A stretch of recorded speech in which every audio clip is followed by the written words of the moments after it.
Beleza, então. Então, dando continuidade à aula de ontem, a gente vai falar hoje de insuficiência cardíaca. Já estamos no conteúdo da apostila, já iniciamos a unidade 3. E aí a unidade 3, ela inicia falando das afecções cardiovasculares.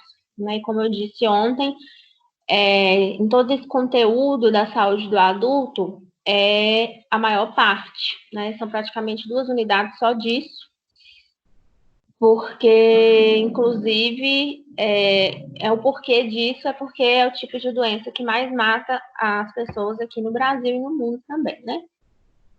E aí a gente começa com a mesma figura da aula passada, para relembrar um pouco sobre esse ciclo cardíaco, né? Insuficiência cardíaca é uma doença que acomete o coração. Né? O coração sofre danos, e a gente vai entender a fisiopatologia disso, né? O porquê que ele sofre danos.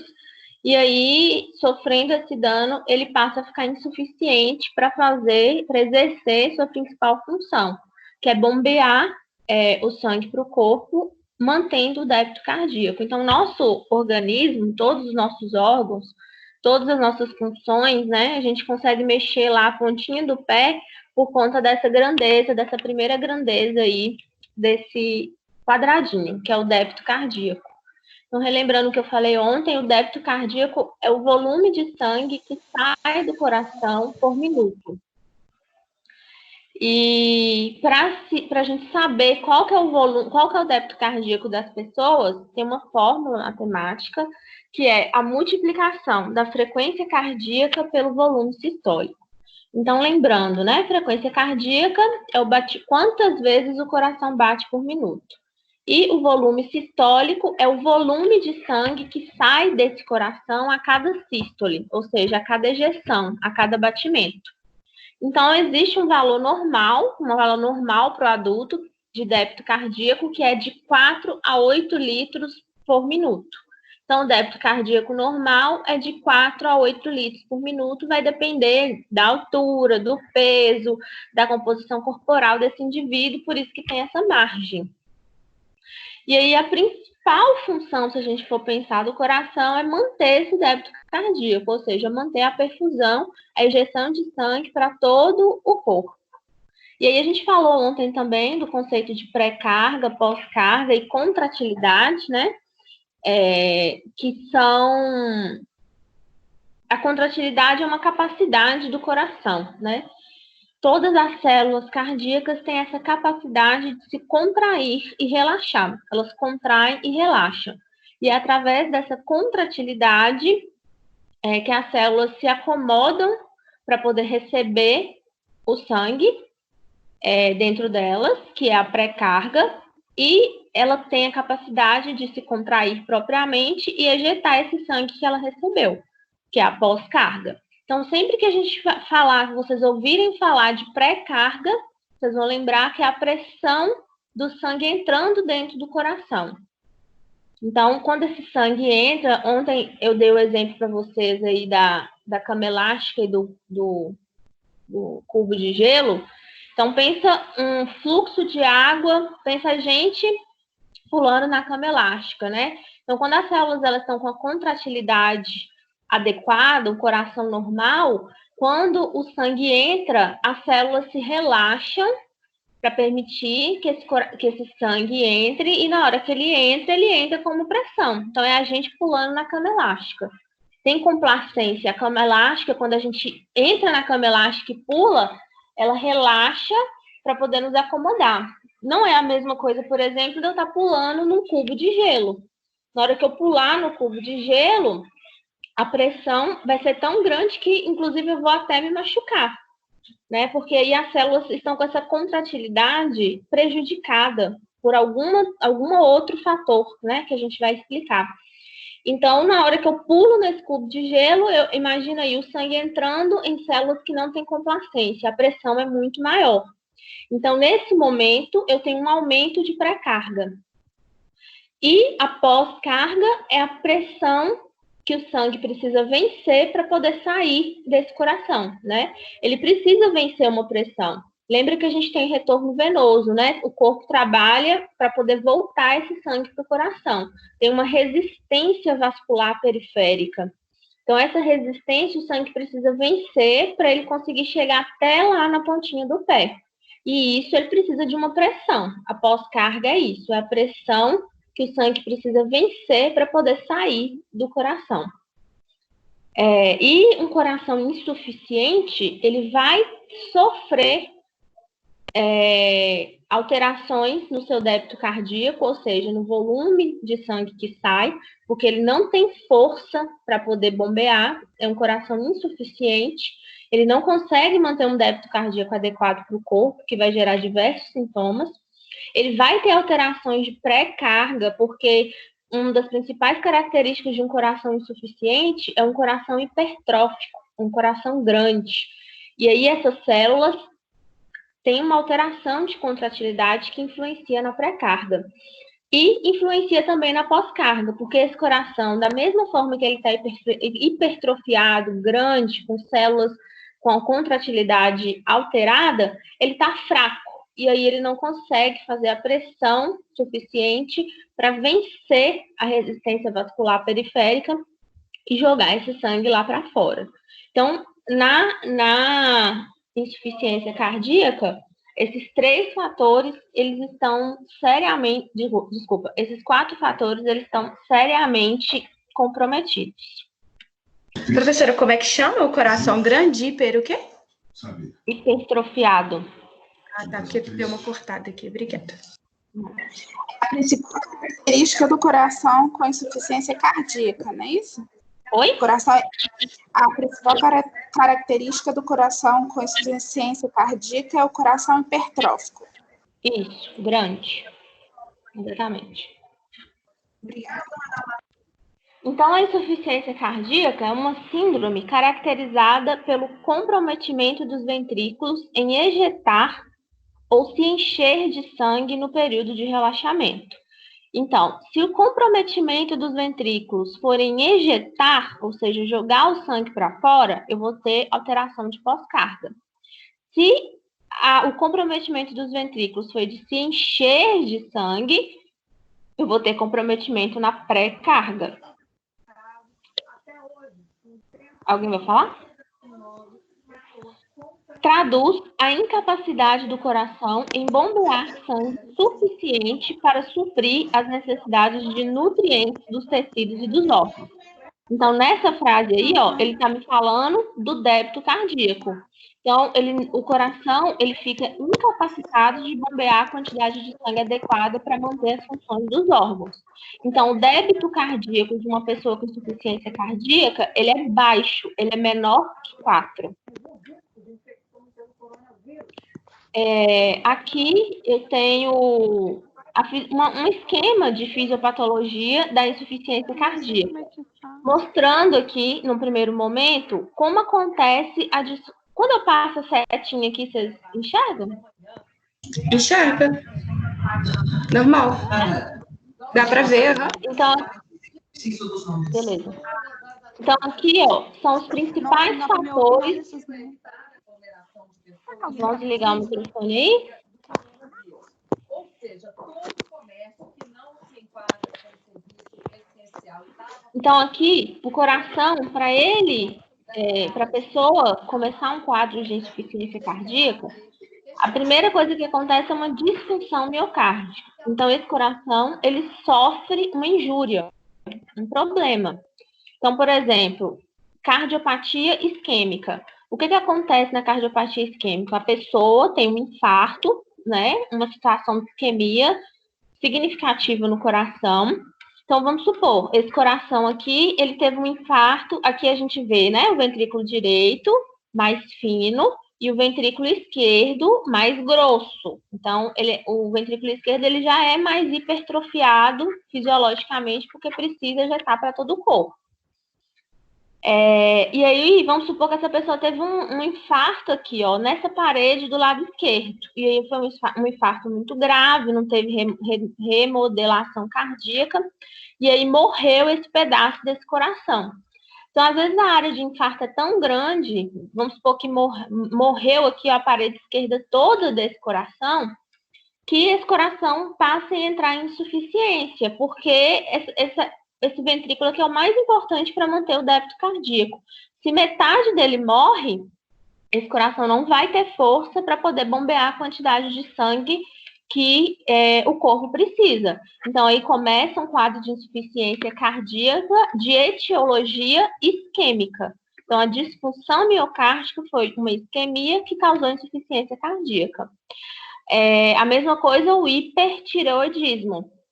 O hipertireoidismo, ele causa uma aceleração metabólica de todo esse corpo. Então, esse coração vai estar sempre recebendo descargas adrenérgicas, hormônios adrenérgicos, descargas simpáticas, que podem precipitar o desenvolvimento dessas células. Então, olha aqui nessa imagem, eu tenho um coração normal, que é mais gordinho do lado esquerdo. Nessa imagem aqui de baixo, ó, ele é super gordo. Então, aqui teve uma super hipertrofia. Excitou tanto esse coração que ele foi aumentando de tamanho. Só que aqui no coração não funciona igual os músculos esqueléticos, que a gente exercita eles, e aí o músculo fica grande e forte. Não, quando tem esse tipo de hipertrofia, por conta de alguma disfunção, o músculo fica fraco, ele não fica forte. Ele perde a sua tonacidade, está tão gordo, acho que tem mais a ver com obesidade. Você fica tão obeso, a pessoa fica tão obesa que ela não consegue fazer atividade nenhuma direito, fica mole, fica fraco, por conta da gordura. Mas não tem nada a ver com a gordura, é só para vocês entenderem a didática. Infarto do miocárdio, eu já falei. Doença valvar. Então, se você, voltando aqui nessa primeira imagem, ó, a divisão entre as câmaras e os vasos contém as válvulas, né? Que é, inclusive, o próximo conteúdo, as doenças valvares. Então, se eu tenho, por exemplo, aqui, ó, o átrio direito e o ventrículo direito, aqui eu tenho a válvula tricúspide. Se essa válvula tricúspide, por algum motivo, ela adoece, qual que é o motivo mais comum das válvulas adoecerem? As endocardites. Então, vamos imaginar um cenário. Uma criança que não faz uma higiene oral adequada, e aí ela tem cárie, e aí as bactérias vão proliferando ali no dente, na gengiva. Só que essas bactérias que causam a cárie, que está na nossa boca, ela tem um tropismo muito grande pelo coração e um tropismo muito, muito grande por essas válvulas. Então, elas descem pela corrente sanguínea da boca e se alojam no coração, infectam esse coração. E aí, essa criança tem um quadro de endocardite, que muitas vezes, inclusive, passa até despercebido. Ela tem uma febre, uma doencinha, um mal-estarzinho, acho que a gente passa, às vezes nem associa com o coração. Só que aí, ó, essa endocardite lesa essa válvula aqui. Aqui o exemplo eu estou dando da tricúspide, mas pode ser qualquer uma delas. Na hora que lesa essa válvula que tinha que abrir e fechar adequadamente, na hora de fechar ela não fecha mais tão bonitinho. E aí o que acontece? Faz um buraco aqui, na hora que ela fecha, faz uma abertura. E aí essa abertura, como ela não veda o átrio direito para o ventrículo direito, esse sangue vai e volta. Então, em vez de, na hora do batimento, o sangue sair todo do átrio e passar para o ventrículo direito para ir para o pulmão, o sangue sempre volta um pouco, que é o chamado sopro, que é o chamado regurgitação, que a Cláudia mencionou ontem como refluxo. Na verdade, é isso que acontece, é regurgitação ou insuficiência, também é um nome, a gente vai ver mais detalhado. E aí, o que acontece, gente? Esse átrio, ele consegue receber X de sangue, né? Ele recebe X de sangue e passa para o ventrículo. Só que aí, na hora que ele passa para o ventrículo, ele já está enchendo de novo, né? Para poder continuar o ciclo. Só que na hora que esse sangue chega aqui no ventrículo e o átrio já está enchendo de X, volta sangue. Então, o átrio fica com X mais X.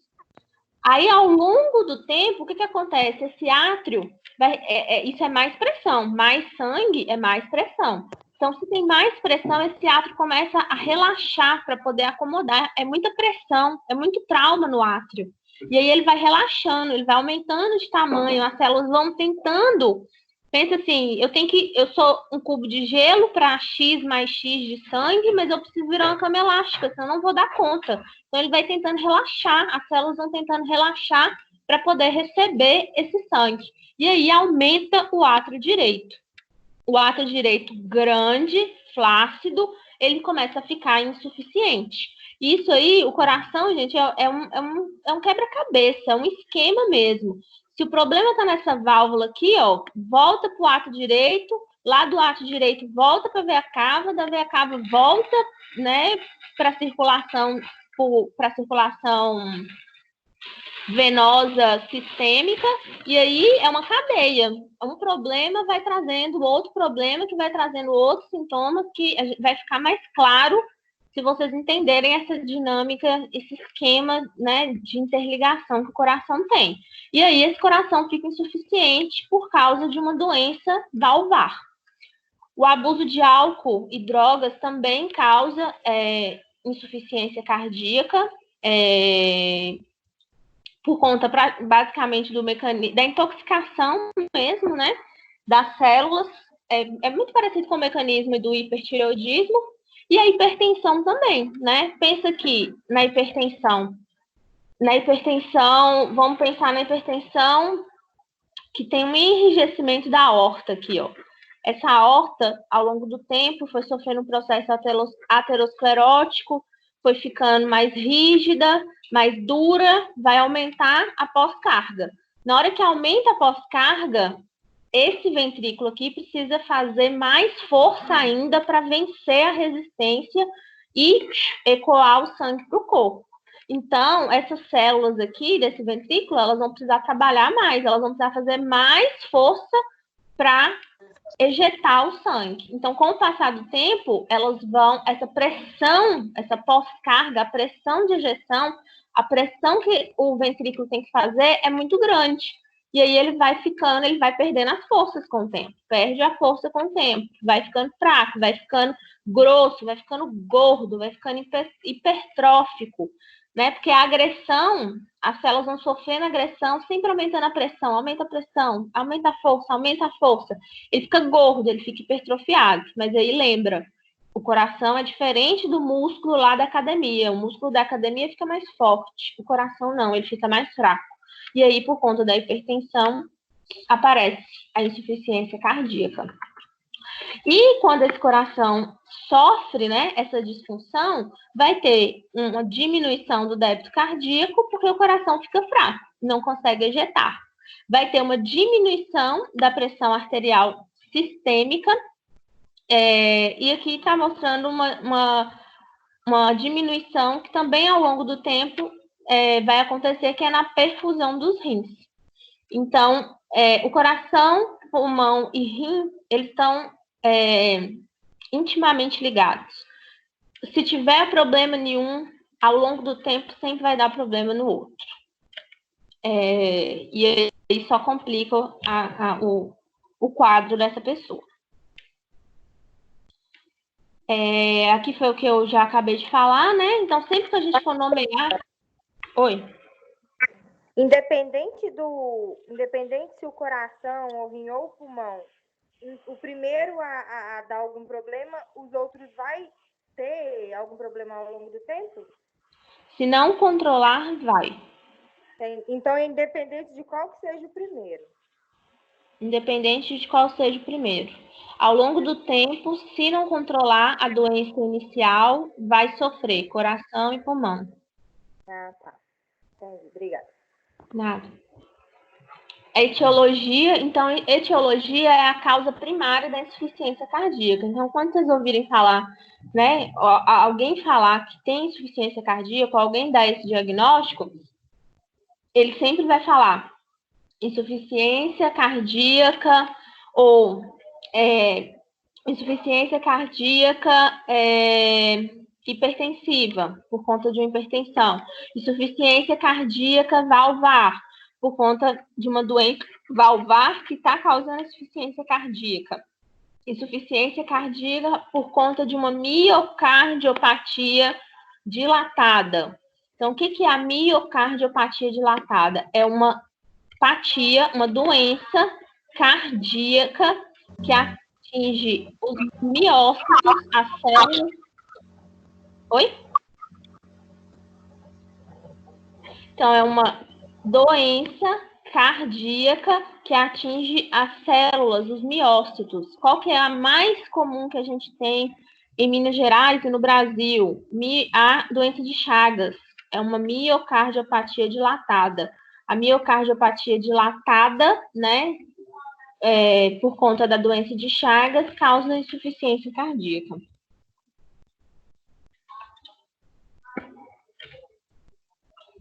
E aí, quais que são as principais características de um paciente com insuficiência cardíaca?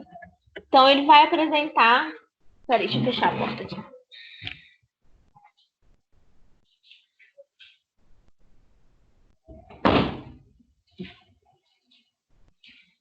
Ele vai apresentar uma baixa perfusão sistêmica e cerebral, por conta do débito cardíaco diminuído. Então, tem o corpo e o cérebro começam a receber menos sangue, baixa perfusão. Então, se recebe menos sangue, a pele fica mais pálida, né? Fica uma pele mais pálida, não fica tão vermelhinha. A pontinha dos dedos, onde a gente olha a perfusão periférica, é sempre maior do que 3 segundos.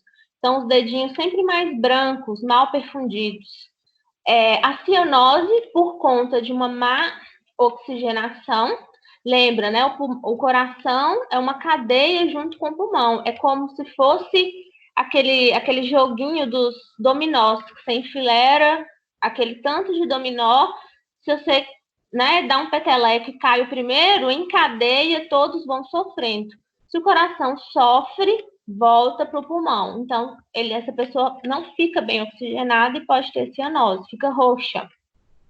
Vai ter piora da função renal, porque se não tem uma perfusão sistêmica adequada, o rim sofre. E aí recebe menos sangue. Vai ter um quadro de hipotensão, porque essa insuficiência cardíaca causando diminuição do débito cardíaco, né? Então, diminuição do sangue que sai desse coração, a pessoa vai ficar com a pressão mais baixa. Vai estar sempre mal perfundido, né? A pressão de todas as suas artérias vai diminuir, porque esse coração não tem força para poder ejetar esse sangue. Alterações laboratoriais, vai ter edema de membros inferiores, membros superiores, porque o sangue está sempre acumulado, principalmente na insuficiência direita, que eu vou explicar, e estase de jugular, que é quando a jugular fica bem grossa, né? Fica gorda. Vou explicar também por quê.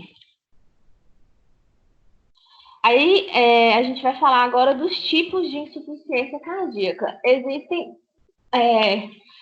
2 tipos de insuficiência cardíaca. A insuficiência cardíaca direita, que é chamada de insuficiência também, vocês podem ouvir falando de insuficiência cardíaca, esquerda, eu falei esquerda ou direita? Insuficiência cardíaca esquerda, que também pode ser chamada de insuficiência cardíaca sistólica, e a insuficiência cardíaca direita, que também pode ser chamada de insuficiência cardíaca diastólica. Basicamente se o problema, a disfunção miocárdica, está do lado direito ou está do lado esquerdo do coração.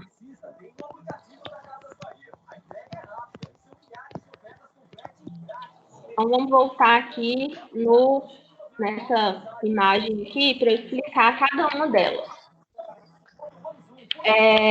Vamos supor que essa pessoa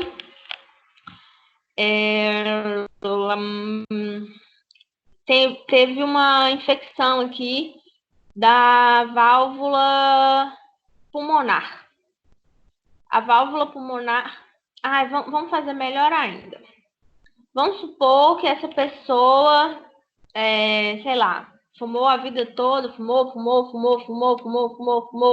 e aí desenvolveu um quadro de hipertensão pulmonar. Então, no quadro de hipertensão pulmonar, tem uma pressão maior aqui na artéria pulmonar. E aí, como tem uma pressão maior aqui na artéria pulmonar, esse sangue que está no ventrículo direito, para ele conseguir sair do ventrículo e entrar na artéria pulmonar, ele vai precisar de uma pressão maior, né? Então, tem uma hipertensão aqui nessa artéria pulmonar, que é chamada de hipertensão pulmonar. Então, tipo, a pessoa fumou, por conta disso enrijeceu, e aí ela apresenta um quadro de hipertensão pulmonar. Para esse sangue sair e ir para o pulmão, para poder ser oxigenado, esse ventrículo direito vai ter que fazer uma força muito grande para ejetar. E aí, com o passar do tempo, esse ventrículo direito, ele, né, como a pressão está aumentada, ele tem que fazer muito mais força para poder ejetar esse sangue. Com o passar do tempo, essas células começam a ficar hipertrofiadas. Então, elas vão crescendo, tem uma força maior nesse ventrículo direito. Essas células, ao longo dos dias, ao longo dos meses, elas tiveram que trabalhar muito. Então, elas começam a ficar grandes, hipertrofiadas, né? E lembra do músculo esquelético. O músculo, quando a gente vai para a academia e começa a trabalhar muito com ele, ele fica grande, hipertrofiado. Mas o do coração é diferente porque se ele fica hipertrofiado, ele fica fraco. Ele não fica igual ao músculo esquelético. Então, esse ventrículo aqui, ele começa a ficar insuficiente. Ele vai ficando insuficiente, ele vai ficando fraco, essas células começam a sofrer alteração de contratilidade. E aí, gente, o problema volta. Por quê? O átrio direito precisa ejetar o sangue aqui. Só que esse ventrículo, ele não comporta mais pressão. Ele já está sob uma pressão máxima. De tanta força que ele fez, né? De tanta força que ele teve que fazer para esse sangue sair, ele não comporta mais o sangue que tem que vir do átrio. Então, esse sangue, ele nunca consegue passar todo do átrio direito para o ventrículo direito.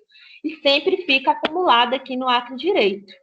Aí, o que acontece com o átrio direito? O átrio direito também vai crescer. Por quê? Ele tinha que passar todo o volume dele para o ventrículo, mas não consegue, porque esse ventrículo já não aguenta mais tanta pressão.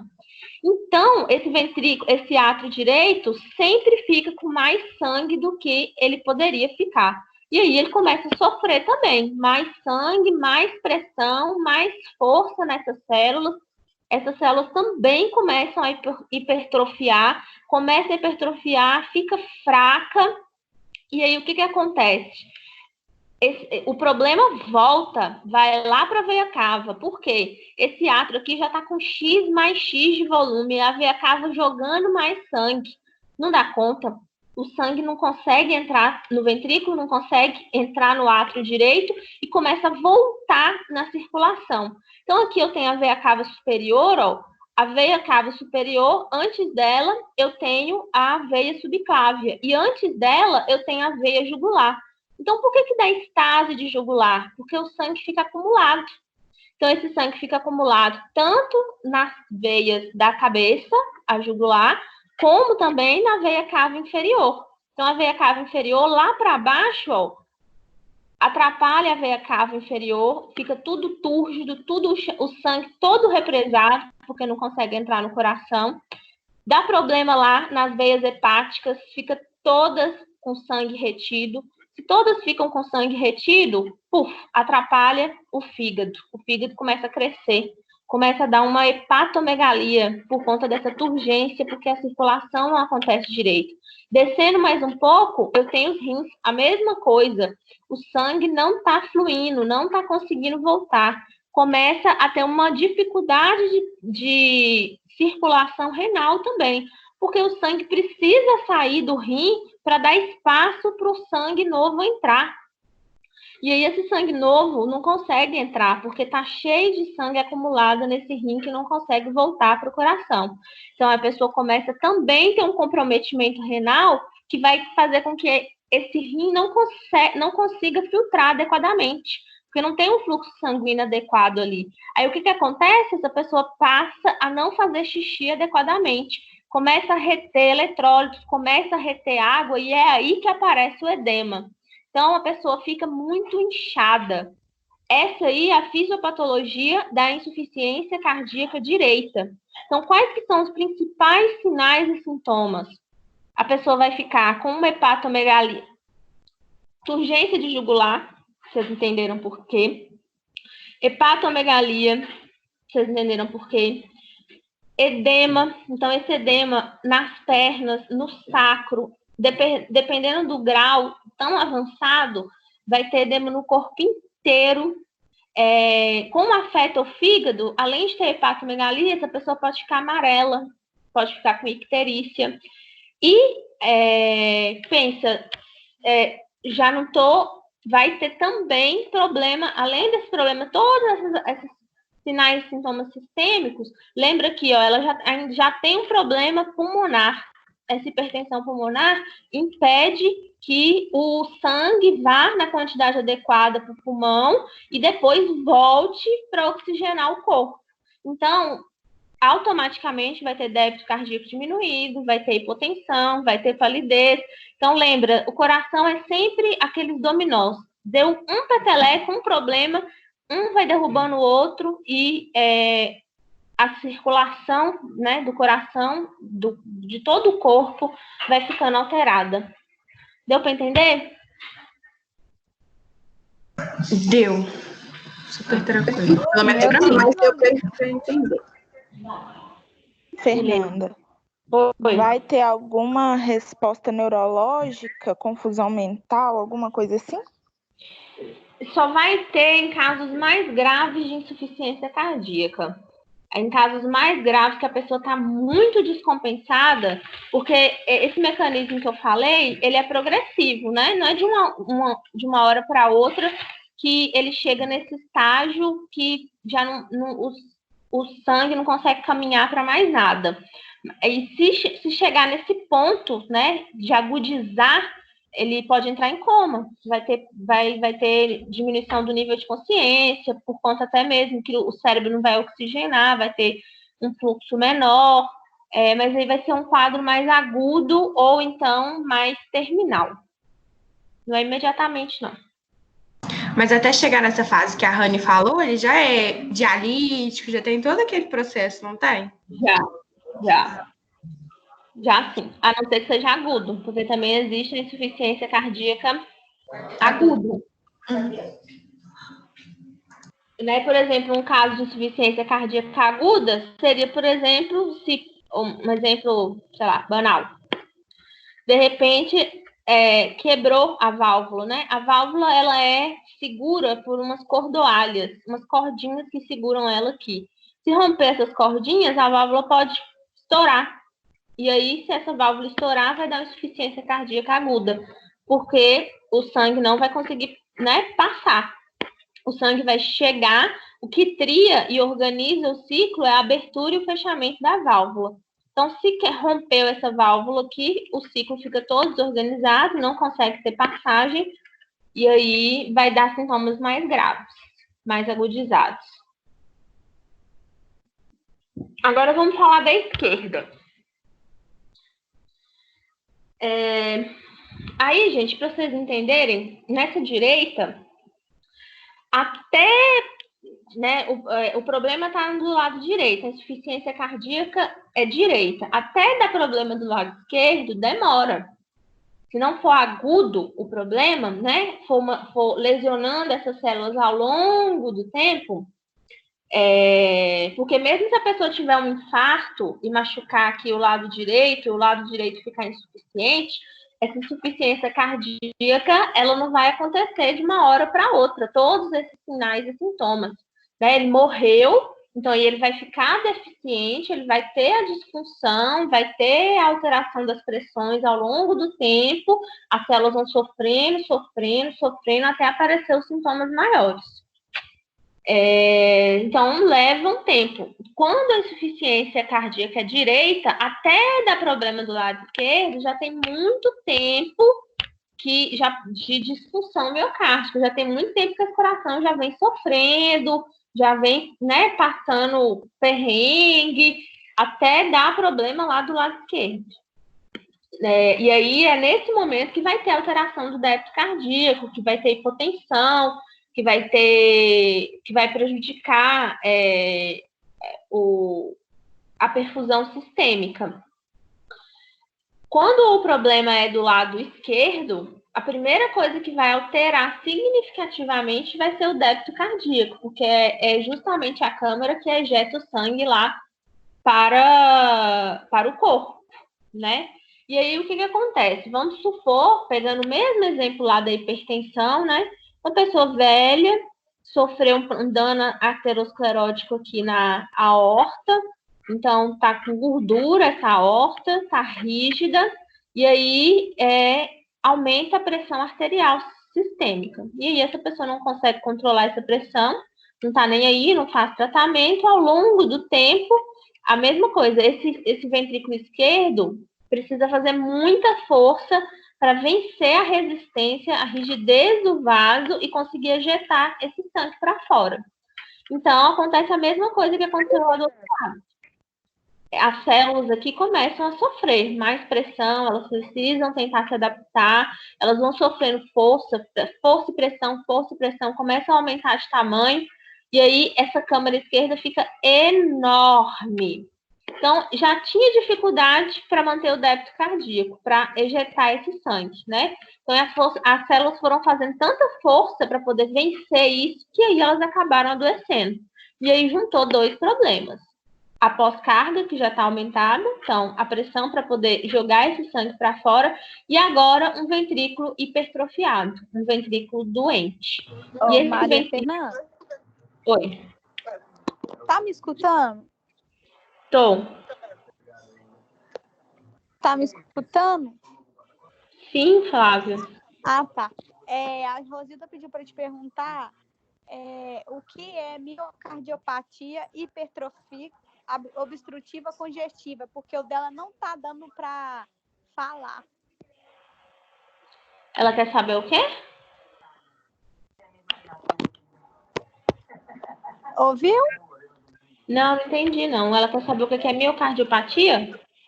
Isso. Hipertrofia. Ela falou obstrutiva congestiva. Tá, eu vou falar.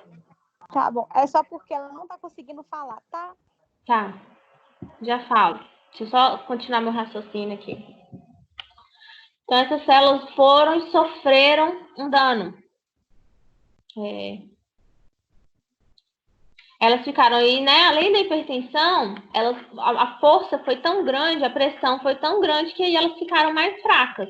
Então, além de ter mais pressão para o sangue sair por conta da hipertensão arterial, é célula fraca, ficou fraca porque sofreu. Então, ela não consegue de jeito nenhum agora ejetar esse sangue para a aorta. E aí, se não sai a quantidade de sangue que o corpo precisa, diminui o débito cardíaco. Se diminui o débito cardíaco, vai diminuir a pressão arterial. Se diminui a pressão arterial, essa pessoa não fica bem perfundida. Todos os seus órgãos começam a sofrer. Então, aí, pensa, o fígado não vai receber sangue adequadamente, rim não vai receber, que inclusive sofre primeiro do que o fígado. A pontinha do pé não vai receber. E para agravar, gente, lembra dos dominós.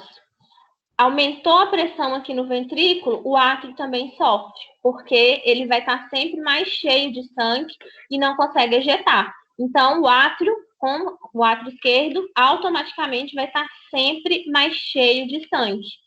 E aí, o sangue volta. Não consegue mandar o sangue para o ventrículo, o átrio fica cheio e aí não consegue receber mais sangue, o sangue volta nas veias pulmonares.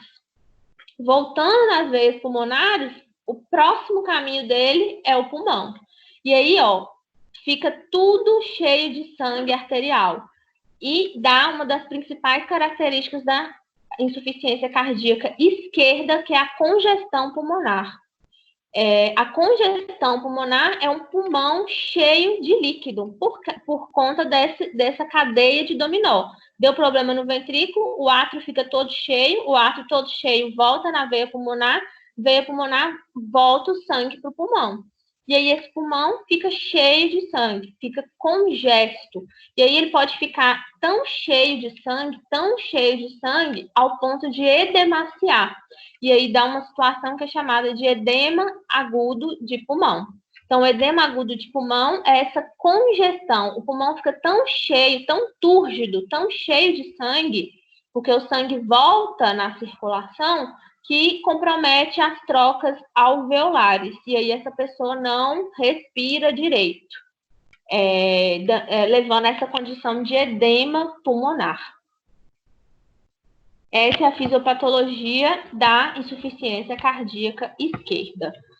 E aí eu já tinha explicado antes que a miocardiopatia patia é uma doença, né? Uma doença cardíaca miócitos. Então, é uma doença dos miócitos, uma doença das células do coração. Hipertrófica é porque essa miocardiopatia é por conta da hipertrofia das células do coração, que foi o que eu acabei de explicar. Por que as células do coração ficam hipertrofiadas? Porque elas ficam sofrendo com aumento de pressão, aumento de volume, aumento de força que esse coração tem que fazer, que foi o que eu acabei de falar. Então, eu tenho uma miocardiopatia hipertrófica por conta disso. Agora, posso ter uma miocardiopatia também, por exemplo, infecciosa. Qual que é a mais comum? A doença de Chagas. Então, infecciona as células do coração, o protozoário invade as células do coração, os miócitos, e deixa eles disfuncionais. Eles não conseguem exercer a contratilidade e aí eles vão ficando hipertrofiados.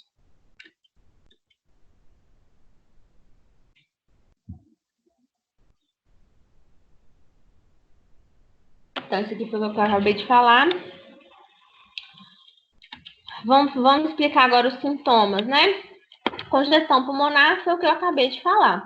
Então, se esse pulmão está congesto, está cheio de líquido dentro dele, essa pessoa vai ter uma dispneia, essa pessoa vai ter uma ortopneia, que é uma dificuldade de respirar em decúbitos mais baixos. Então, se a pessoa ela não consegue mais deitar a 0 graus, né? É como se ela estivesse afogando no líquido que está no pulmão dela mesmo. Então, é uma pessoa que tem um volume de sangue no pulmão maior, né? Ela tem uma congestão, ela tem um edema pulmonar. Na hora que ela deita a 0 graus, é como se ela afogasse nesse líquido. Então, ela não consegue mais dormir a 0 graus. A dispneia paroxística noturna acontece por conta disso. A pessoa deita para dormir. Na hora que a pessoa deita para dormir, é normal. Então, vamos lembrar aí, você trabalhou o dia todo, tá com as pernas super inchadas. Aí você deita e dorme. Quando você acorda, você já não tem mais edema na perna. Por quê? Na hora que a gente deita e dorme, há uma redistribuição de líquido no nosso corpo.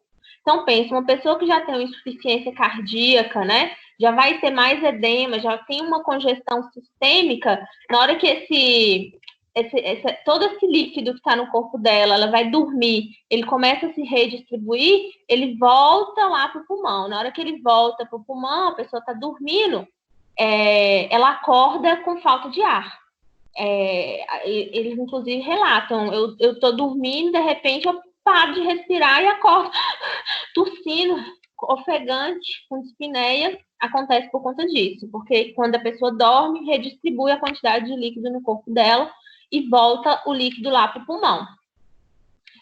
A tosse seca e não produtiva acontece por conta dessa congestão pulmonar. Os ruídos adventícios, principalmente estertores, crepitação, é a mesma coisa.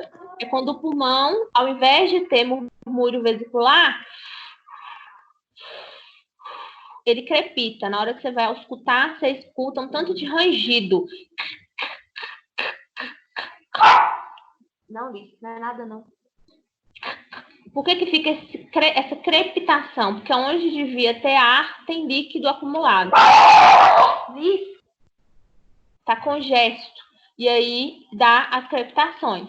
Queda da saturação, mesma coisa, por conta da congestão pulmonar. O pulmão fica cheio de líquido, não consegue fazer as trocas gasosas. Oligúria e noctúria. Alguém chuta aí por quê, gente?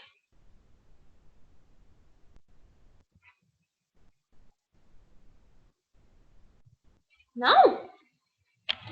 Oligúria, rim, é o primeiro. Por conta do excesso Eu comecei a falar com o microfone desligado. Oi? Eu falei com o microfone desligado. Falem. É por conta do... A Thaís estava falando, pode deixar ela falar. Fala, Cláudia, deixa. Não, pode falar, você arrasa. Não, eu só ia falar que por conta do excesso de líquido no corpo. Aí há uma retenção. Porque os rins não estão funcionando já de forma adequada e não acontece uma filtração. Seria isso? Os eletrolíticos. E a noctúria? Eu não sei nem o que é isso. À noite. Não faz xixi de dia, mas faz xixi à noite. Ah, isso aí eu não sei não. Mas o que acontece, Tá né? tendo essa redistribuição, professora? Exatamente. E aí, e também porque à noite, na hora que ele está dormindo, ele vai estar com todo o metabolismo dele mais tranquilo, né? Então, o coração não precisa fazer tanta força, ele não está comendo, ele não está lavando a roupa, ele não está lavando louça, ele está dormindo. Então, dá uma descansada no coração. E aí, há essa redistribuição dos líquidos, e aí, nesse momento, o rim consegue filtrar, porque ele acaba sendo melhor perfundido, que a pessoa está quieta, está em repouso. Ele recebe um pouquinho mais de sangue, redistribui os líquidos à noite, ele consegue filtrar, e aí essa pessoa, ao invés de fazer xixi durante o dia, começa a fazer sempre xixi mais à noite. Então, ele pode chegar lá para você com essas primeiras queixas. Ah, eu tô fazendo muito xixi só à noite. Ah, eu acordo com falta de ar. Mas esse fato dele fazer só xixi à noite é uma coisa ruim ou é uma coisa comum? É uma coisa comum na doença, mas... Mas é um agravante? Não é um agravante, quer dizer que o rim dele tá sofrendo, quer dizer que ele tá ficando mais é um agravante, ele tá ficando mais sintomático. O rim dele tá sofrendo, se não cuidar, vai parar. Entendi. É um sinal que o rim tá sofrendo por causa do coração. Então ele vai chegar em geral queixando da noctúria, que é o que ele consegue perceber, da dispneia paroxística e dessa tosse, uma tosse persistente.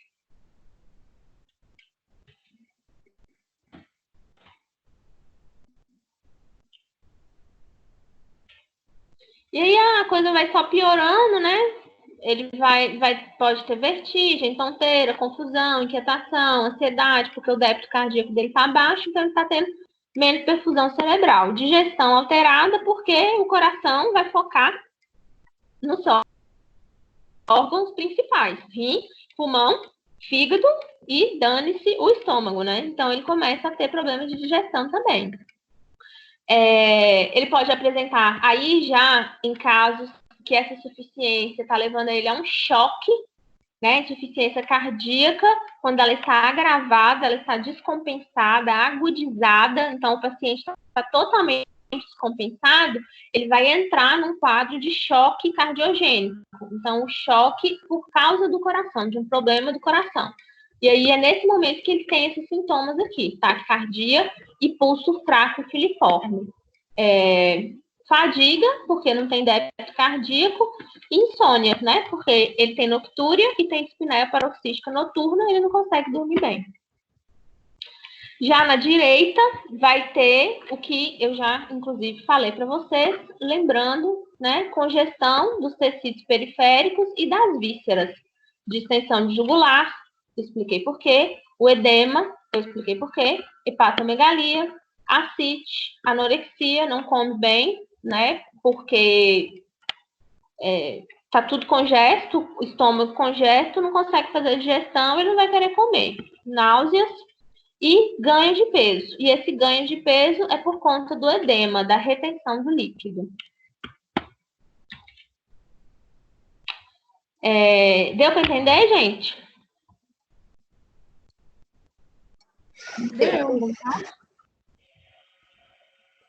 Deu. É só aquela parte de região de jugular. Explica ela de novo. Da estágio de jugular? Então, vou voltar aqui. Então, aqui, a estágio jugular vai acontecer na insuficiência cardíaca direita. Então, o ventrículo está fraco, não consegue ejetar o sangue. Então, o sangue fica preso no ventrículo e aí o átrio não consegue jogar o sangue para o ventrículo, porque ele já está cheio. Então, o sangue fica preso no átrio. E aí, ficando sangue preso lá dentro do átrio, o sangue que vem voltando da circulação do corpo, né, pela veia cava superior e pela veia cava inferior, ele não consegue entrar porque está tudo parado aqui. E aí ele volta, né? E aí o que tem na circulação aqui? Eu tenho a veia cava superior, eu tenho a subclávia, então aí o sangue não consegue entrar, está tudo parado na veia cava, tudo parado na veia subclávia, e a próxima é a veia jugular. Então, o sangue que está voltando lá do cérebro, que vai passar pela veia jugular, que vai passar pela subclávia, que vai passar pela veia cava e entrar, ele não consegue, ele fica todo represado. E aí, a veia cava é interna, você não consegue enxergar ela. A subclávia também, mas a jugular você consegue. E aí, como está cheio de sangue dentro delas, dentro dessa circulação venosa, a jugular fica túrgida. Depois vocês jogam aí no Google, turgência de jugular, imagens, para vocês verem o que é uma jugular túrgida, é uma jugular inchada. Lembra sei lá, desses filmes aí, quando a pessoa está lutando, a veia do pescoço fica super grossa, gordona, cheia, a jugular fica daquele jeito lá quando ela está com estase por conta da insuficiência cardíaca. Fica grossona, cheia de sangue. Beleza, obrigada.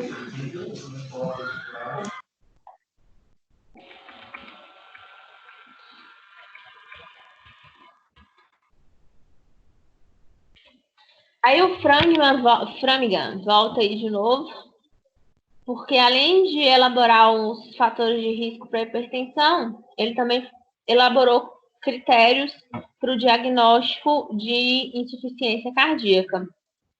Aí tem os critérios maiores e critérios que são chamados de menores. Então, é como se fossem os critérios maiores, critérios, sinais e sintomas mais graves, que a doença já está no estágio muito agravado. E os menores é que ela não está tão grave assim. E aí a presença simultânea de pelo menos 2 critérios maiores ou um critério maior e 2 menores dá o diagnóstico da insuficiência cardíaca. Então, se a pessoa apresentar turgência de jugular e crepitação, ela entra com um diagnóstico de insuficiência cardíaca. Se ela tiver crepitação, mais tosse noturna, mais dispneia e esforço, entra como diagnóstico de insuficiência cardíaca por Framingham, pelos critérios de Framingham.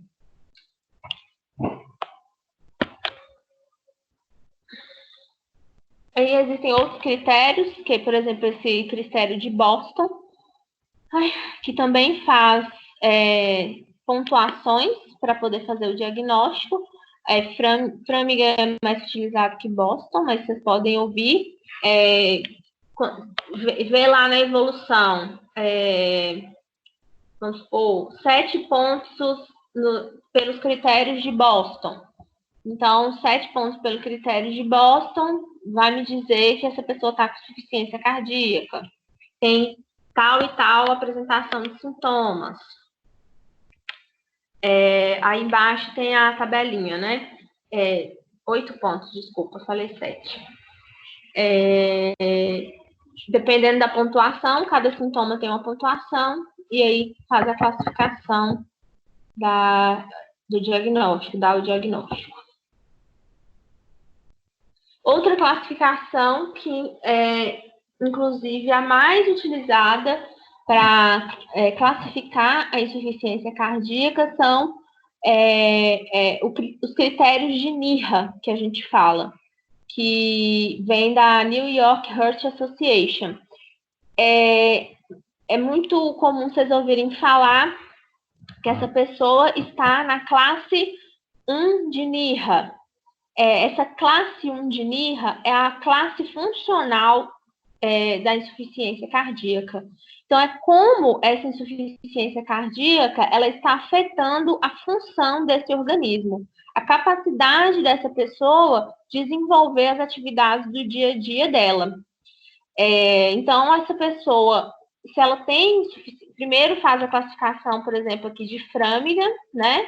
Dá o diagnóstico, ou de Boston, e dá o diagnóstico de insuficiência cardíaca. Não, essa pessoa tem insuficiência cardíaca. Depois vem e classifica essa insuficiência cardíaca de acordo com o quanto esse quadro de adoecimento está prejudicando as atividades da vida desse indivíduo. Então, se essa pessoa estiver na classe 1 de NIRA, tem um prognóstico muito bom, né? Se ela conseguir se manter na classe 1 de NIRA, é muito difícil desse coração chegar num ponto de deterioração, de disfunção tão grande, né? De exacerbação tão grande dos sintomas, que não tenha mais cura, vamos dizer assim, para essa doença, não tem mais medida terapêutica melhor para a doença. Então, na classe 1 de NIRA, essa pessoa, ela é muitas vezes assintomática.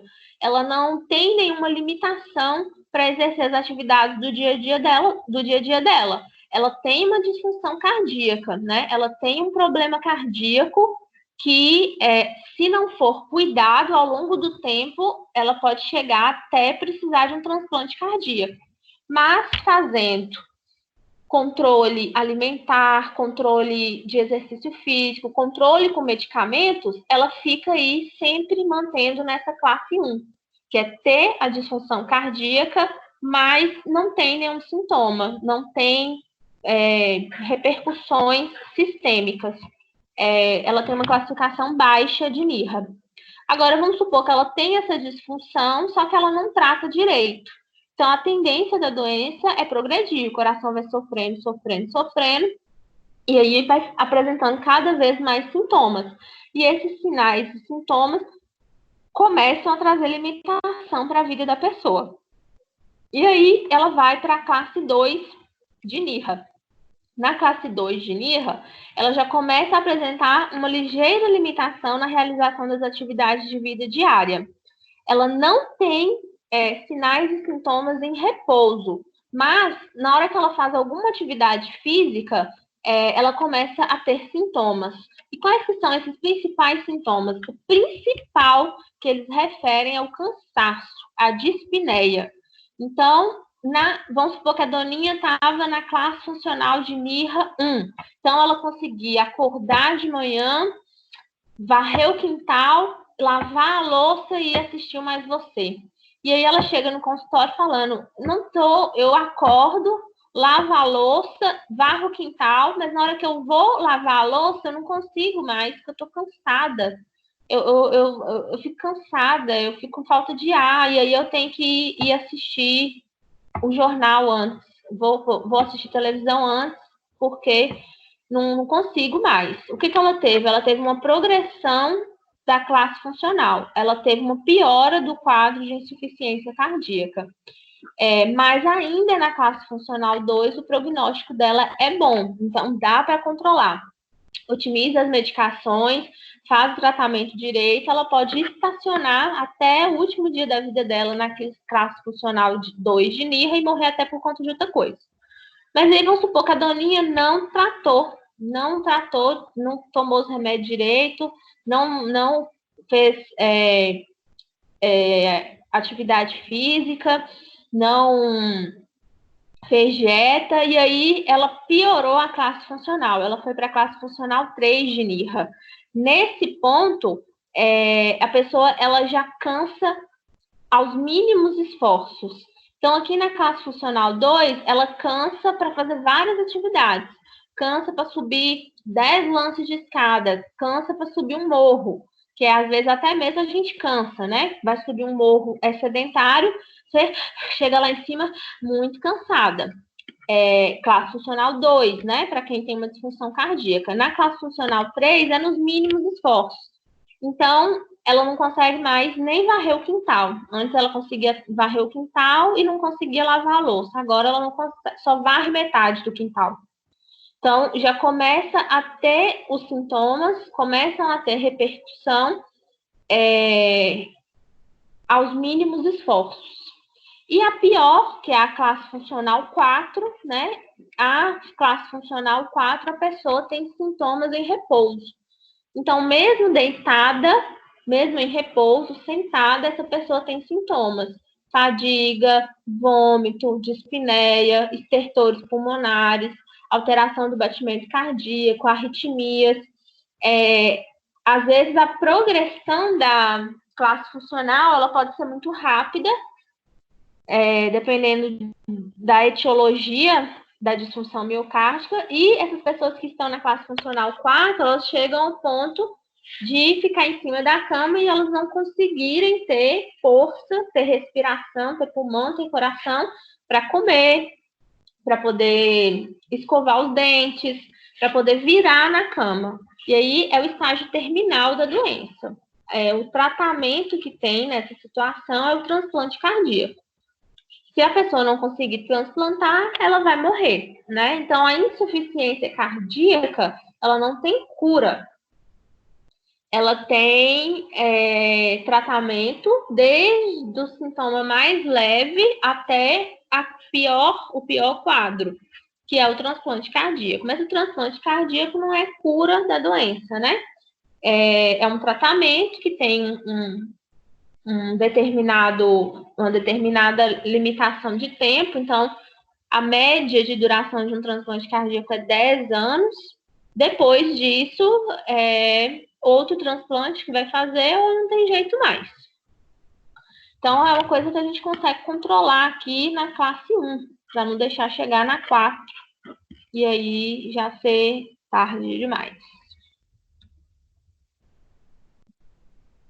Aqui é uma outra classificação também, aí é da American College of Cardiology e American Heart Association, que é a mesma classificação. Essa mesma classificação da deficiência cardíaca, existe essa outra também. Vocês podem ouvir falar, mas a mais usada é a de NIRA. A de NIRA é imbatível, é a mais usada.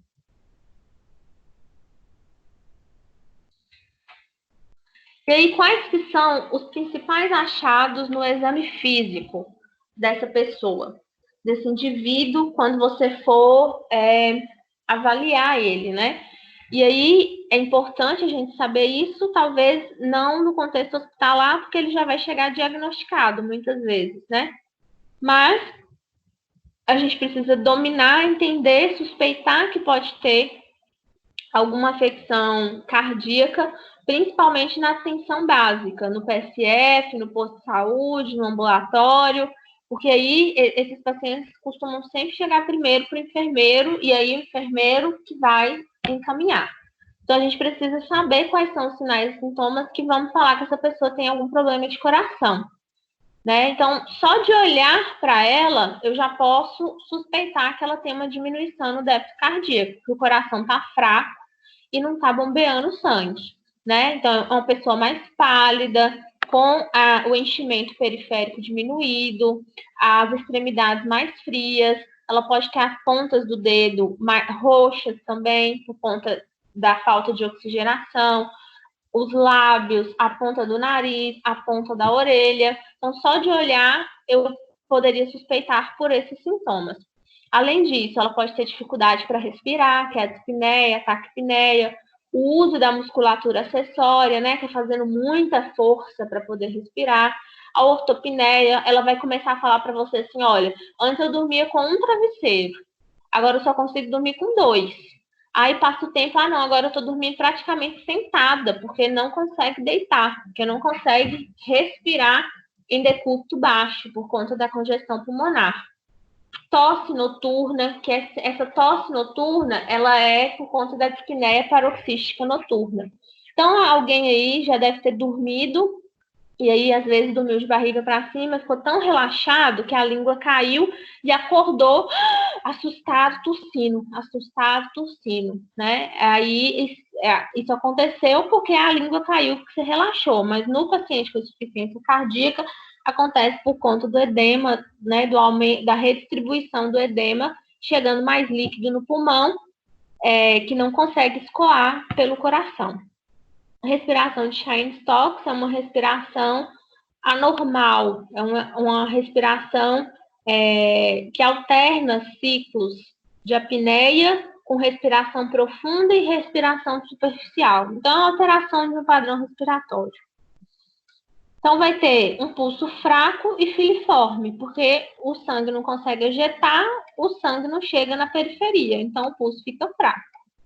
Por conta disso, né, tem uma tendência a ter um aumento da frequência respiratória, da frequência cardíaca, né? Porque lembra lá, qual que é a fórmula de débito cardíaco? Frequência cardíaca vezes volume sistólico. Então, se o débito cardíaco ele cai, se o débito cardíaco cai, o que o corpo tenta fazer? Aumentar a frequência cardíaca para ver se melhora o débito cardíaco, porque o volume sistólico, quantidade de sangue que sai do coração, não vai conseguir aumentar, o coração está fraco. Então, para tentar aumentar o débito cardíaco, ele vai aumentar a frequência cardíaca. Ele aumentando a frequência cardíaca, essa pessoa pode ter um quadro de taquicardia.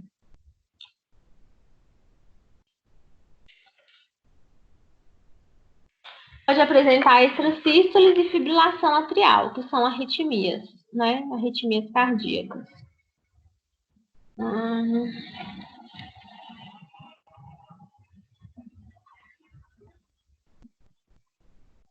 Alteração de bulhas, sopros, crepitações. Isso aí eu já falei. Os exames que o médico costuma pedir, vai pedir exame do corpo inteiro, praticamente. Hemograma, ferro, tireoide, eletrólise, função renal, função hepática, colesterol, né, para identificar fatores de risco, para poder tentar identificar lesão já nos outros órgãos, como que está o funcionamento, se está grave, se não está grave. Né, tem o pedido do eletrocardiograma, a disfunção é cardíaca, então é um dos primeiros exames para se pedir. Aí no eletrocardiograma ele consegue ver se essa pessoa tem alguma arritmia, porque com o aumento das câmaras é muito comum ter arritmias estruturais, tipo a extrasístole e a fibrilação atrial. Então o coração aumenta de tamanho, há uma alteração na condução do ritmo cardíaco, gerando arritmias. É como se, com o aumento do coração, o caminho da eletricidade mudasse, e aí causa arritmias. Então, arritmias e defeitos de condução desse ritmo cardíaco.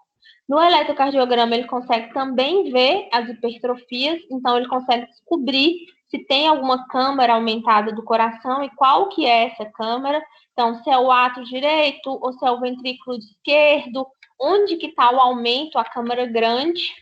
Bloqueios de ramo e átrio ventriculares também são distúrbios de condução, são arritmias, e consegue ver também se tem alguma isquemia. Então, se a causa dessa insuficiência cardíaca é por conta de alguma parte desse coração que está recebendo menos sangue.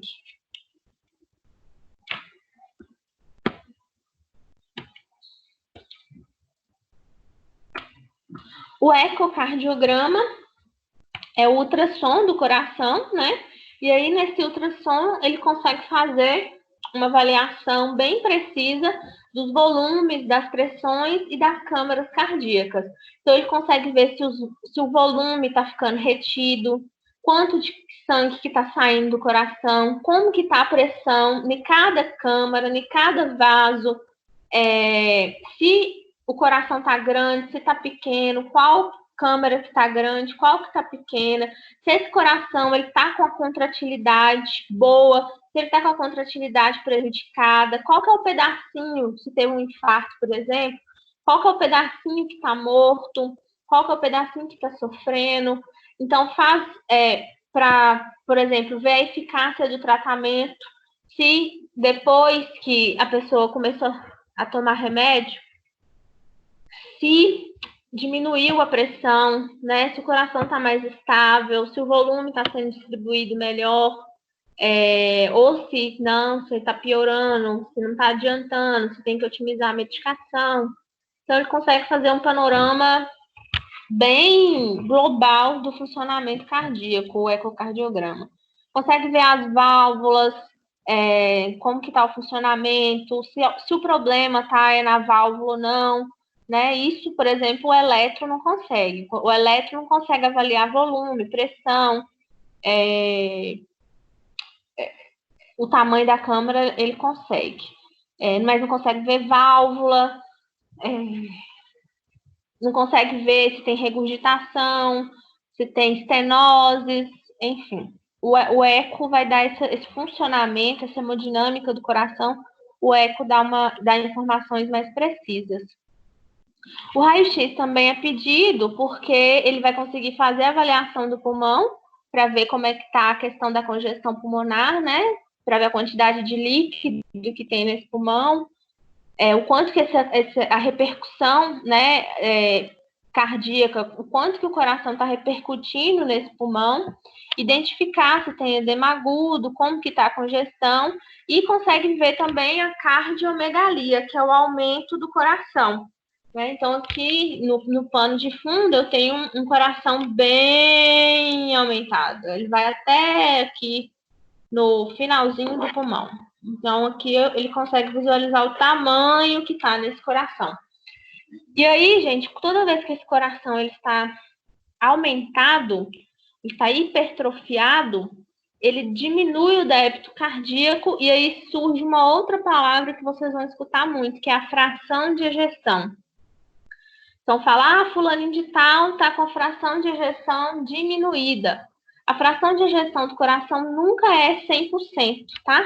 Ela é mesmo na gente, em pessoas normais, ela tem um valor aí de 50%, 60%, varia de literatura para literatura, de autor para autor, mas a FEV, ou fração de ejeção, né? A fração de ejeção do coração, o débito cardíaco, vamos dizer assim,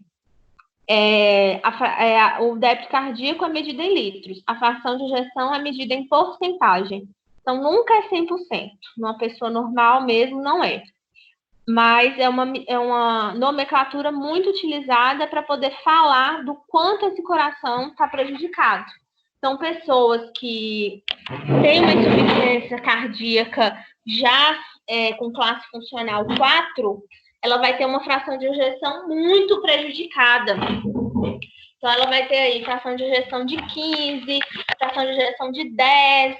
Então, é uma pessoa que já não consegue sair da cama mais. Inclusive, muitas vezes, precisa além das drogas parenterais, então, além de dobutamina na veia, além de noraniprídeo, nitroprusiato de sódio na veia, pode precisar de dispositivos de auxílio ventricular, que é, por exemplo, o balão intraórtico. Então, esse paciente na classe funcional 4, ele já não consegue tratar mais com medicação oral, né? Ele, na verdade, não consegue, muitas vezes, nem sair da cama, nem fazer cocô. Né? Eu já presenciei paciente que foi fazer cocô e teve uma parada cardíaca por conta da força que ele teve que fazer. Então, ele precisa de drogas para ajudar esse coração a bater. E aí, as drogas que são utilizadas na insuficiência cardíaca são a dobutamina e o niprídeo, o nitroprusiato. A dobutamina, ela vai ajudar a dar mais força para esse coração. Então, o coração fraco, quando começa a tomar a dobuta aumenta a atividade... Peraí, eu tô precisando respirar. Eu tô falando muito rápido? Não. Vai tomar uma água para ver se dá uma acalmada. Peraí, tô precisando respirar. 2 minutos.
Vou falar da Dobuta lá na frente.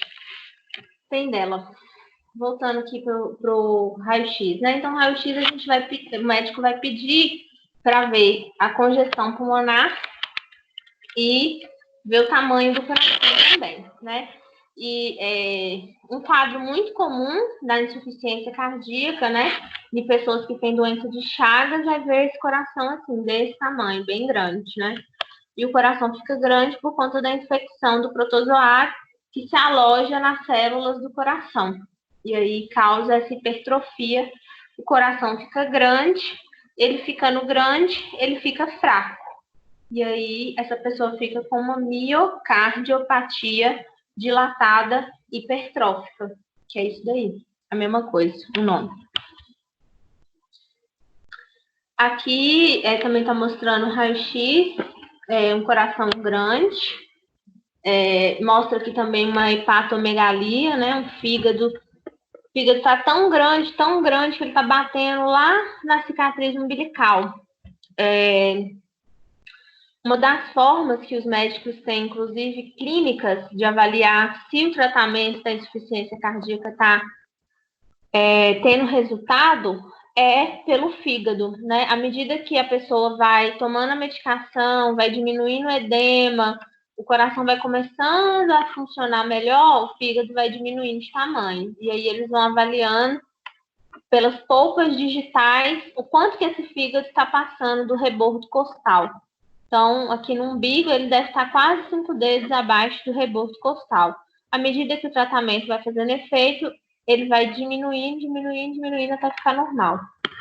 E aqui é aquela posição que o paciente que está com o pulmão congesto, né? Então, aqui um pulmão que ele fica todo esbranquiçado, ele acaba sumindo essa posição, jogando o tórax para frente para tentar ventilar melhor. Tem o teste de esforço, que pode ser a esteira, que é com exercício, ou pode ser o eco de estresse, que ambos esses exames, no teste ergométrico é o teste de esforço por exercício, que a pessoa vai para a esteira. E o teste de esforço farmacológico, a pessoa faz um ecocardiograma, né, o ultrassom do coração, e aí injeta uma droga para ele na veia para poder estressar o coração, fazer o coração bater mais rápido, como se ele estivesse em exercício. E aí o objetivo é para tentar identificar qual que é a causa da insuficiência cardíaca, a etiologia, né? Se ela é isquêmica, se ela é valvar, e também fazer determinação de sintomas e causas, né, como eu já tinha falado lá em cima. Então, os principais exames, eletro, eco, raio-x e teste de esforço, sendo que esse último teste de esforço, ele não costuma ser pedido de rotina. Ele inclusive, está praticamente caindo em desuso. Só em casos, assim, que os outros exames não vão conseguir determinar a causa, faz ele no último caso. E aí entra uma outra classificação da insuficiência cardíaca, que é a insuficiência cardíaca idiopática. Na idiopática, não se consegue identificar qual que é o motivo dessa insuficiência cardíaca. Não tem isquemia, não tem doença valvar, não teve infecção, não teve nada que justificasse a insuficiência cardíaca. E aí ela é chamada de idiopática, quando não se consegue rastrear o porquê.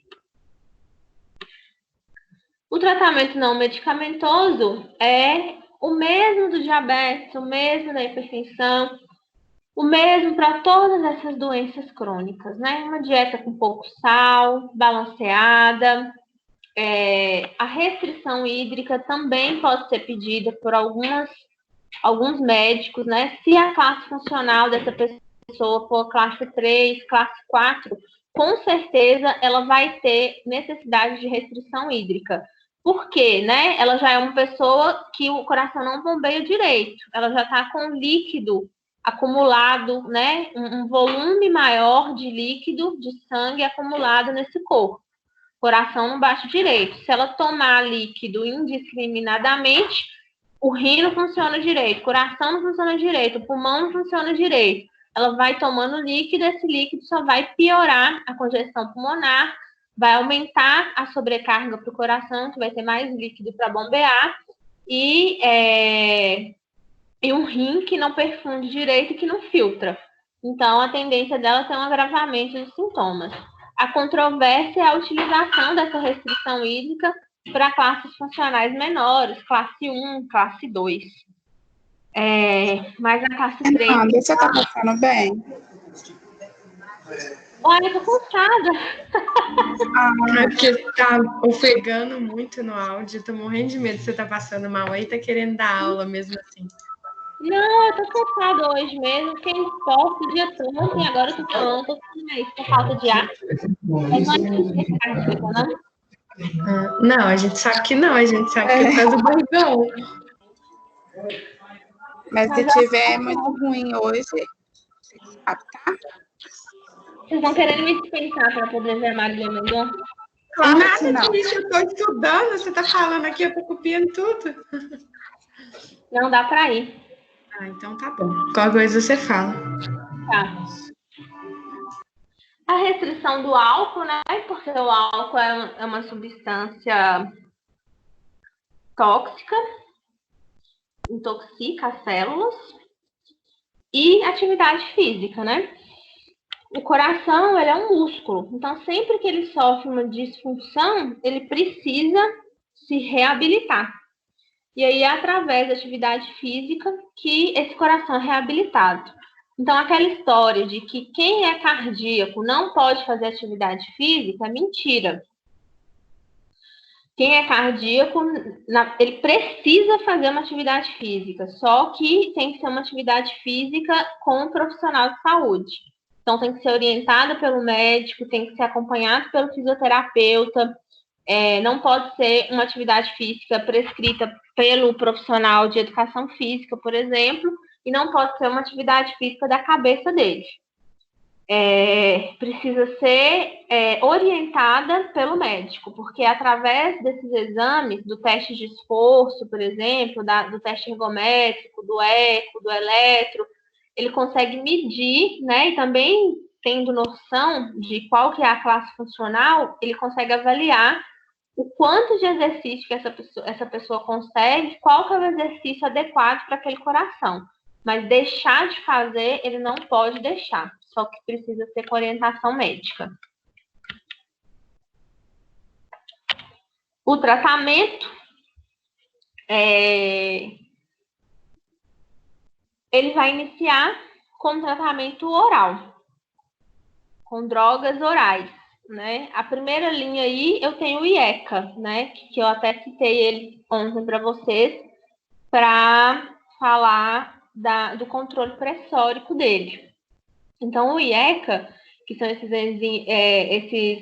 os remédios que fazem a conversão da enzima conversora da angiotensina, eles são dose dependentes, como eu falei. Então, eles vão, dependendo da dosagem que o médico prescreve, ele consegue atuar na proteção das células cardíacas. Eles fazem remodelação cardíaca, eles conseguem remodelar essas células que estão flácidas, que estão com dificuldade de contrair. Então, eles conseguem atuar fazendo com que elas se protejam, elas fiquem mais protegidas. E aí diminuam os sintomas. E também, deixando essa pressão, automaticamente vai influenciar na pressão também. Se diminui a pressão dessa pessoa, automaticamente esse coração vai precisar fazer menos força para poder bombear o sangue. Então, ele fica mais descansado, ele fica mais tranquilo e não tem piora dos sintomas.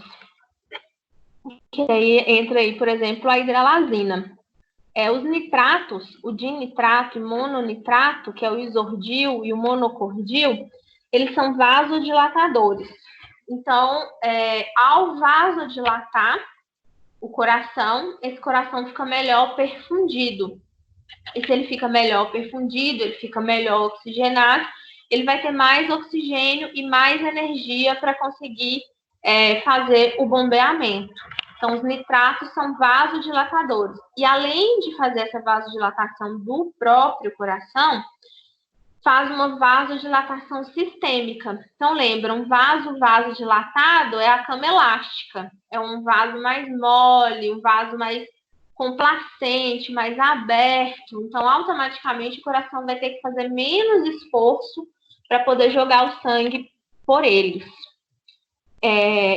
Diurético, com certeza esse paciente vai precisar usar, inclusive são as drogas de primeira linha, né, de primeira escolha.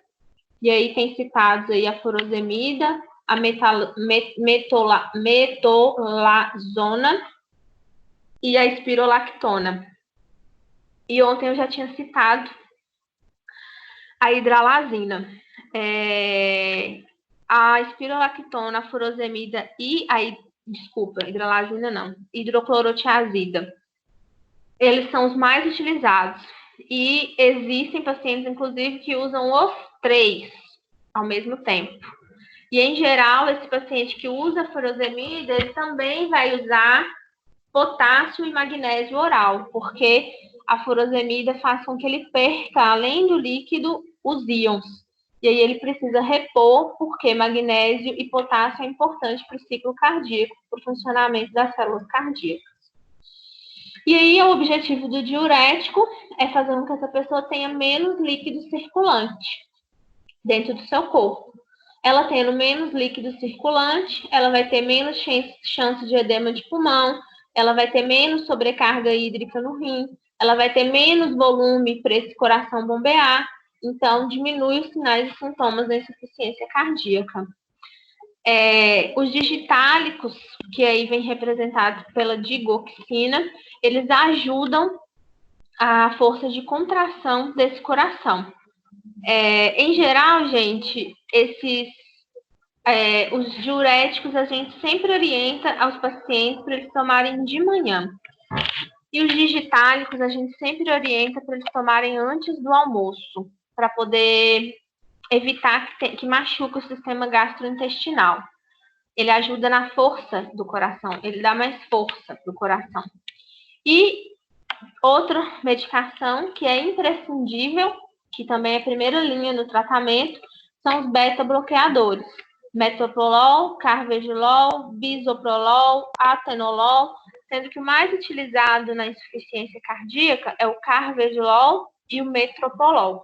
Então, quem lembra de ontem, os beta-bloqueadores, a função principal deles é diminuir a frequência cardíaca. E aí, diminuindo a frequência cardíaca, por tabela, diminui a pressão arterial. Então, por que que eles querem diminuir a frequência cardíaca, né? Porque quanto mais rápido esse coração bater, mais exercício ele está fazendo, mais força, mais pressão, mais ciclos cardíacos, e é um coração já machucado, um coração mais fraco.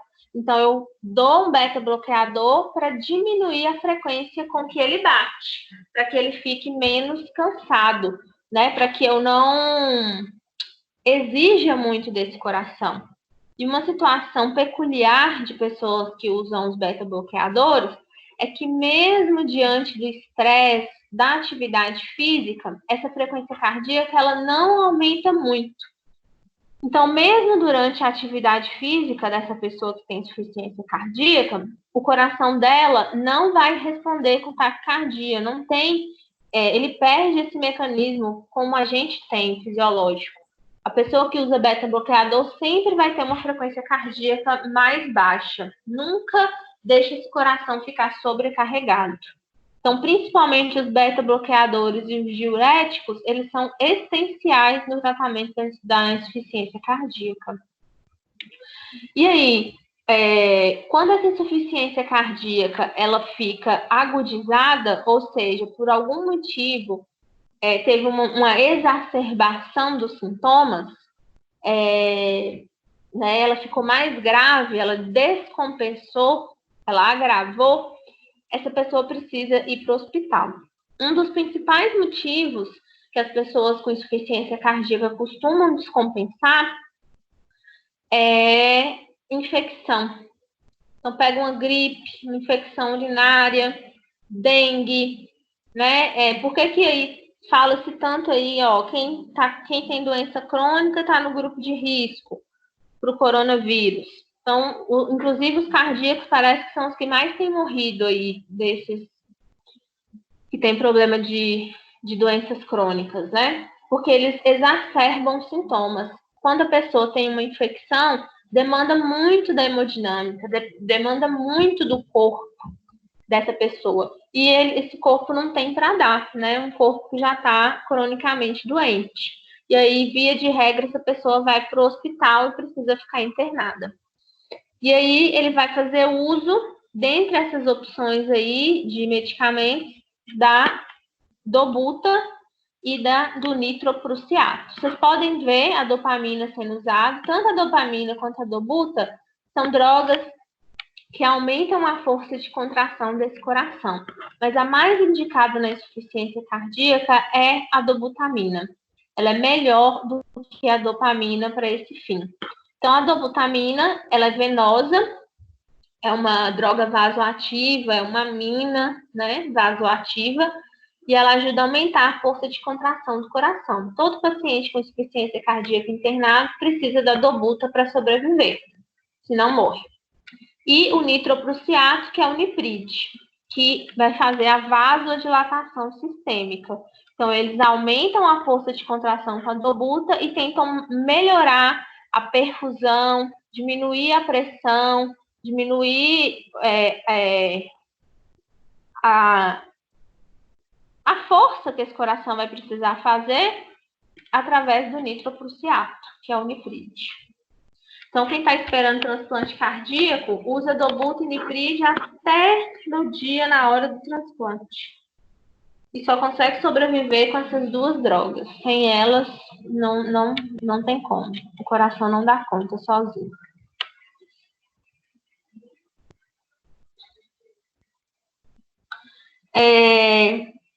Opções cirúrgicas de tratamento.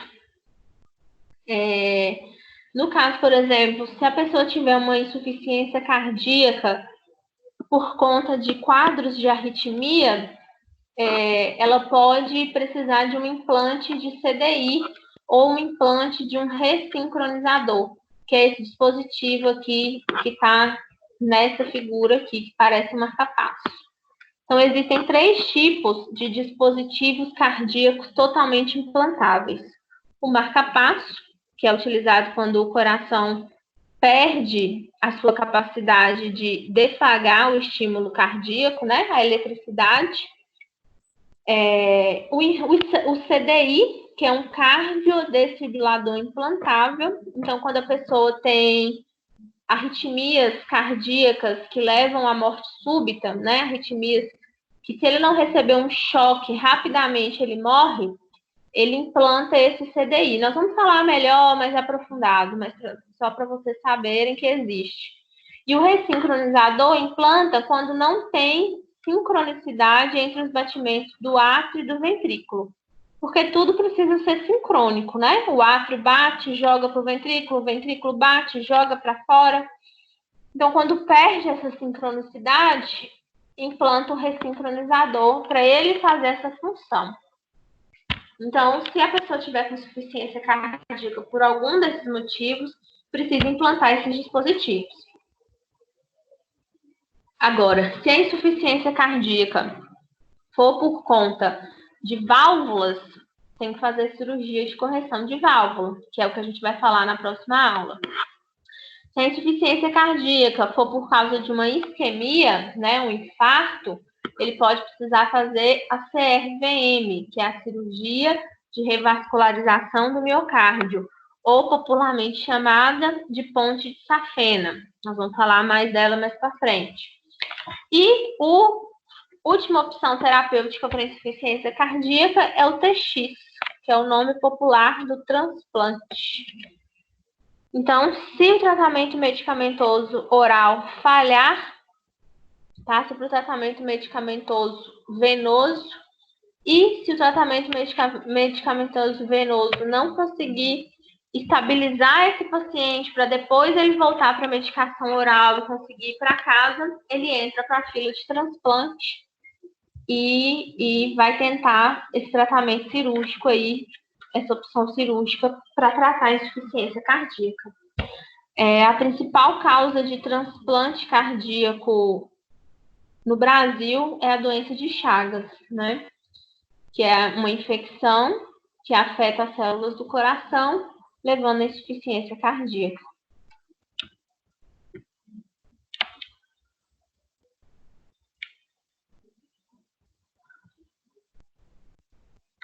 E como que a gente pode intervir para auxiliar esse paciente, né? Principalmente nos domínios de oxigenação e ventilação, empregando oxigenoterapia quando necessário, circulação e perfusão, administração das drogas, o controle do balanço hídrico, da restrição hídrica para controlar líquidos e eletrólitos, e principalmente a orientação pós-internação, a orientação para alta. Então, muitos desses pacientes são pessoas muito humildes, não sabem nem ler. Então, a gente precisa orientar que é muito importante a tomada correta das medicações. E, às vezes, eles saem com muitas medicações para tomar. Então, tem que ser orientado do horário, da forma correta de tomar, não deixar de tomar, o que é o que, para não fazer o tratamento errado. Também, se fizer o tratamento errado, volta para o hospital para ficar internado. Então, aí, medicamentos, dieta, peso diário é importante esse paciente sempre se pesar, preferencialmente de manhã em jejum, porque se ele tiver, isso aí a gente precisa orientar ele. Se ele tiver um aumento brusco de peso de um dia para o outro, quer dizer que ele pode estar descompensando a insuficiência cardíaca, porque ele está retendo mais líquido. E aí, se ele está retendo mais líquido, quer dizer que o rim não está bem, que o coração não está bem, que o pulmão não está bem. Um puxa o outro. Então, se ele saiu do hospital pesando 50, aí pesou no outro dia 50, pesou no outro dia 54, é um sinal de alarme, tem que procurar o serviço de saúde. Provavelmente está fazendo alguma coisa errada aí, ou a medicação não está compensando satisfatoriamente, e aí tem que voltar para avaliação. Então, esse tipo de paciente precisa de atividade física, mas tem que ser atividade física prescrita por profissional de saúde, médico e fisioterapeuta. E a gente estudar muito, se aprofundar, né? Aí, para quem quiser ser especialista em cardiologia, a gente consegue também fazer a avaliação, que, né, quem normalmente faz essa prescrição de atividade física, inclusive, não é nem o médico, é o fisioterapeuta. Mas aí não é todo lugar que tem acesso a fisioterapeuta, né? Então, se a gente consegue fazer a avaliação do teste ergométrico, do teste de esforço, dos exames, das medicações que ele toma, a gente consegue dar uma orientada nas atividades físicas, mas aí tem que aprofundar aí na cardiologia. Mas sempre lembrando que cardíaco pode fazer atividade física, mas somente prescrita por profissional de saúde. E explicar para ele quais são os sinais de descompensação. Então, ficou mais cansado, está acordando mais à noite, aumentou muito o peso, o que mais? Começou a ter que dormir com muito travesseiro, dormindo só sentado, aí tá apresentando sinal que está descompensando e tem que procurar assistência.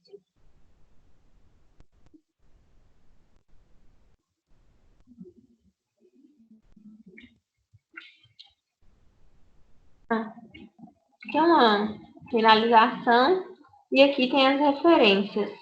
E aí, a principal não tá aqui. Tá. A principal que vocês vão estudar aí, ó, é essa aqui que está disponível na internet gratuitamente, que é a Diretriz Brasileira de Insuficiência Cardíaca da Sociedade Brasileira de Cardiologia. Então, tem tudo isso lá. Aqui, ó. Diretriz Brasileira de Insuficiência Cardíaca. Publicações. Se entrar no site da Sociedade Brasileira de Cardiologia, vocês acham essa diretriz, que vai ser o melhor local para vocês estudarem sobre a insuficiência cardíaca. Perguntas? Até então, não. Até eu consegui fazer tudo